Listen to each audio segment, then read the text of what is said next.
ururka sportiska ee magaciisa loo soo gaabiyo Yes Sport ee ka dhisan dalka Holland ayaa maanta qalab agabka sportiska waxa uu gudoonsiyay xulalka kubadda cagta ee gobolada Awdal iyo Salal ee dhawaan ka qayb galaya tartanka xulalka gobolada kala duwan ee Somaliland ka dhici doona waxaana deeqdan qaybiyay wakiilka ururkan Yes Sport ee goboladan Awdal iyo Salal mudane Cabdi Idris Ahmed wuxuuna ku wareejiyay suduwaha wasaaradda cayaaraha iyo dhalinyarada ee goboladan Awdal iyo Salal mudane Cabdiwahaab Yuusuf Ibrahim iyo qaar kamid ah tababarayaasha xulalka kubadda cagta ee goboladan Awdal iyo Salal waxaan joognaa xafladii agabka sportska ee labada gobolka Awdal iyo gobolka Salal arrintan waxa ka kaashaday oo macnaha quraacad ku soo bixiyay ururka Yes Sport oo gudoomiye u yahay Mahdi Farxadan oo loo yaqaan Mahdi Gaali iyo xoghayaha ururka oo loo yaqaan Liibaan Nuux runtii labadan nin waxay macnaha karti iyo awood iyo dadaal iyo juhd dheeraad ah u soo galeen inay ka qayb qaataan dhalinyarada sportska ee gobolka Awdal iyo gobolka Salal runtii inay macnaha waxay ku dayasho mudan yihiin in macnaha dadka qurba ee dhalinyarada ay ciyaaraha in sidoo kale ay uga qayb qaataan si ay ugu daydaan macnaha kuwa kale waxay dadaal badan soo sameeyeen Idriisi hore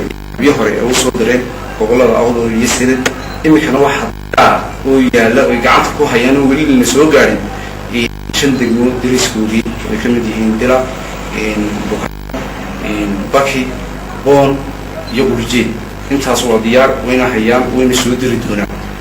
waxaan leenahay mahadsantiin qalabka sportiska loo weeyno walaalihiin in soo xasuustay hayna ku horeysay soo xasuusta mar walba inay ka taagan taageerada hiriyo Yes Sport oo hogaamiyo yahay Mahdi Gaali oo ah in ciyaartoy ah kulay gobolka noo ciyaaray in badan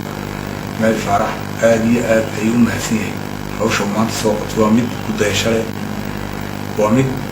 uu hormood u yahay gobolada Awdal iyo Salal waxaana munaasabadan goobjoog ka ah gudida sportiska ee gobolka Awdal ee dhawaan uu magacaabay gudoomiyaha gobolka Awdal Cabdo Axmed Aayar waxayna ka warameen ahmiyadda ay ciyaartoyda goboladan Awdal iyo Salal u leedahay deeqdan sportis ee maanta ku wareejinayaan sidoo kale waxay fariin u direen qurba joogta goboladan Awdal iyo Salal ka soo jeeda oo ugu baaqeen inay gacan weyn ka geystaan dhiirigelinta ciyaartoyda goboladan Awdal iyo Salal marka waxaan jeclaanahay dadka walaalahayna qurba joogina waqti saada labadan inay ku dabatayaan kana waxa ka codsanayna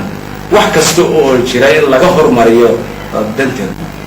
oo hay naga dhamaato danta gaarka iyo danta jeclaysiga iyo danta shakhsiyaadka horta total weyn naga dhaxba wadiino dadka loo walaalahayna reer Awdal ciyaartu fiican way jiraan sportiga inay sii wadaan baan yani iyaga ku jirina khaasatan Mahdi Gaali oo nin maxaa ku raysaguna ciyaartoy reer Bonaha oo nubisku degmahan ayta kalena waxa leenahay ku dhiiradee kuwa dibadda joogay kuwa dalka joogaba aan aad iyo aad u dhaweynaya wax qabadka wanaagsan anigu marna iloobi karin ururka Yes Sport in dadweynaha kalena ee reer Awdal iyo Salal ay ku doodaan oo iyaguna ay soo bixiyaan tabarucaadkii waqti isagoo inoo hadheen waqti yar oo ah muddo 9 casha sidoo shalay uu sii ku dhawaaqay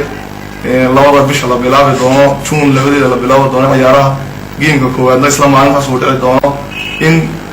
anaga gudi ahaan waxaan hor yaala qowlo badan baan hor yaala Cabdi Fataax Ahmed Hadwanaag News magaalada Boorama